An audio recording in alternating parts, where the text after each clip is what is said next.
শোনেন, মানুষ অনেক সময় অনেক অন্যায় মেনে নেয়। মানুষ অনেক সময় জানতে পেরেও প্রতিবাদ করে না। তার মানে এটা না যে সে দুর্বল। সে হয়তো আপনাকে ভালোবাসে, আপনাকে অনেক বিশ্বাস করে।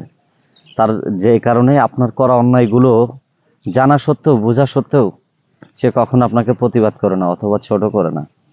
কারণ সে জানে আপনি মিথ্যা বলছেন, সে জানে আপনি ভুল করতেছেন, সে জানে আপনি তাকে ঠকাচ্ছেন। তারপরেও সে কখনো আপনাকে প্রতিবাদ করে না। হয়তো আপনি ছোট হবেন বা অপমানিত হবেন বলে সে কখনো আপনার সামনে কোনো রিয়াক্ট করে নাই। এই জন্য বলতে চাই আমি সবসময়ের জন্য যে বিশ্বস্ত কোনো জায়গাকে কখনো ছোট করবে না, বিশ্বস্ত কোনো মানুষকে কখনো ঠকাবেন না।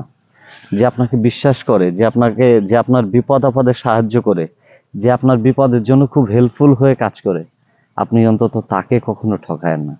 তাহলে আপনার জীবন আর কখনো দুনিয়াতে জীবন থাকা পর্যন্ত আর কাউকে পাশে পাবেন না। এটাই বাস্তব।